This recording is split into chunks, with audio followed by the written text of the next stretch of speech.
আসসালামু আলাইকুম ফ্রেন্ড, আশা করি সকলে ভালো আছেন। আপনাদের দোয়া আশীর্বাদে আমি অনেক ভালো আছি। দীর্ঘ অনেকটা দিন পরে আমি আপনাদের মাঝে নতুন একটা কন্টেন্ট নিয়ে আসলাম। আর আপনারা জানেন আমার একটা চ্যানেল আছে, apparel merchandising guideline. Even same নামে আমার একটা ফেসবুক পেজ আছে, অ্যাপারেল মার্চেন্ডাইজিং গাইডলাইন। সো আমি চেষ্টা করি আমার প্র্যাকটিক্যাল এক্সপিরিয়েন্সগুলো আপনাদের সঙ্গে শেয়ার করতে। সো সেখান থেকে যদি কিছু নলেজ আপনারা পিক করতে পারেন, সেটা আমার জন্য অনেক বেশি পাওয়া হবে। সো আমি যে থ্রোতে আজকে আপনাদের সঙ্গে আলোচনা করব, আমি মোস্টলি ট্রাই করি আপনি যখন আমার কোনো ভিডিও দেখেন সেখানে যদি কোনো কমেন্টস করেন, আমি কিন্তু চেষ্টা করি প্রত্যেকটা কমেন্টস রিপ্লাই ব্যাক করতে।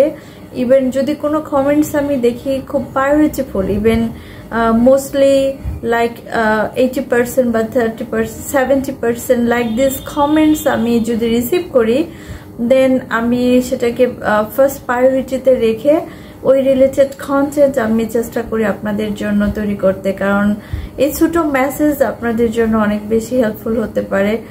সো হয়তো বা এখন এটা আপনি ফিল করবেন না, বাট যখন আপনি আপনার ক্যারিয়ার স্টার্ট করবেন তখন আপনি ফিল করবেন যে মেসেজটা আপনার জন্য কতটা ইম্পর্টেন্ট ছিল।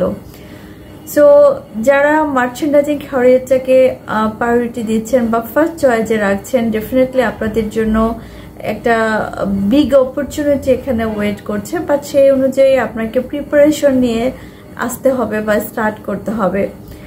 আপনি যদি অলরেডি স্টুডেন্ট, আপনি টেক্সটাইল রিলেটেড এডুকেশন নিচ্ছেন, ইভেন যারা অলরেডি ট্রেনি মার্চেন্ডাইজার বা অ্যাসিস্ট্যান্ট মার্চেন্ডাইজার হিসেবে স্টার্ট করেছেন, আমি তাদের উদ্দেশ্যে বলবো আপনারা আপনাদের এডুকেশনস বা জব দুটার পাশাপাশি আপনাদের দুটা স্কিলসকে আপনি গ্রো করেন।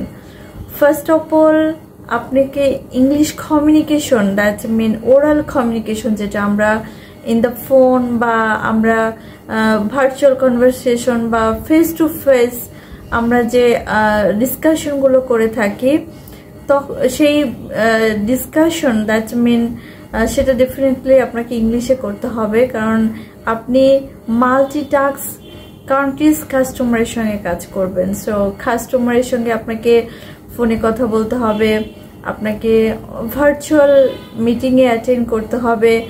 ইভেন অনেক সময় কাস্টমার যখন আপনার অফিসে আসবে, আপনার দেশে আসবে, তখন আপনাকে তাকে প্রেজেন্ট করতে হবে। সো ওই ক্ষেত্রে আপনার প্রেজেন্টেশনস বা আপনার তাকে কনভিন্সিংটা আপনাকে ইন্টারন্যাশনাল ল্যাঙ্গুয়েজ, যেটা আমরা বুঝি, ইংলিশে করতে হবে। সো ডেফিনেটলি তারা আপনার বাংলা লোকাল ল্যাঙ্গুয়েজ বুঝবে না।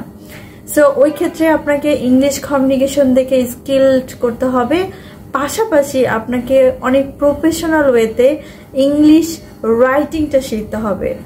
সো আপনি যখন কোনো কাস্টমারকে মেল করছেন বা এনি কমিউনিকেশনের ক্ষেত্রে, ইমেল কমিউনিকেশনের ক্ষেত্রে, তখন অবশ্যই আপনাকে professional even very strong communicator হতে হবে।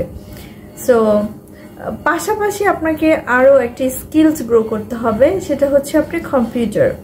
সো এখানে মোস্টলি আপনার এক্সেলের কাজটা হয়, পাশাপাশি পাওয়ার পয়েন্টের কিছু কাজ থাকে, যেগুলো আমরা প্রেজেন্টেশনস বা কিছু প্রোডাক্ট প্রেজেন্টেশনের জন্য আমরা অনেক সময় তৈরি করে থাকি। সো এগুলা আসলে যখন এই বিষয়গুলো দেখা গেছে যে আপনি যত বেশি স্ট্রং হবেন, আপনার জন্য সবকিছু তত বেশি ইজিয়ার হবে। সো আপনি এখন থেকে যদি এই বিষয়গুলোতে একটু কনসার্ন থাকেন, আপনি ডিপলি আপনার কমিউনিকেশন স্কিলগুলা বা কম্পিউটারের বিষয়টা আপনি যদি ফোকাস রেখে আপনাকে প্রিপেয়ার করেন, definitely you are going to be success on your career. So এটা ছিল আপনাদের জন্য ছোট একটা মেসেজ আমার, আর এটা আসলে ছোট হলে অনেক বেশি ইম্পর্টেন্ট। সো যখন আপনারা ক্যারিয়ার স্টার্ট করবেন তখনই বুঝতে পারবেন। সো যদি আমার এই ধরনের মেসেজগুলো বা টিপসগুলো আপনাদের পছন্দ হয়, আমাকে কমেন্টসের মাধ্যমে আপনারা জানাবেন, যাতে আমি আপনাদেরকে ওই রিলেটেড কন্টেন্ট দিয়ে হোক বা কোনো মেসেজের রিপ্লাই দিয়ে হোক, আমি চেষ্টা করব আমার এক্সপিরিয়েন্স থেকে যে জিনিসটা আছে সেটা আপনাদের সঙ্গে শেয়ার করার জন্য। সো আজকে এই পর্যন্ত, সবাই ভালো থাকবেন, সুস্থ থাকবেন।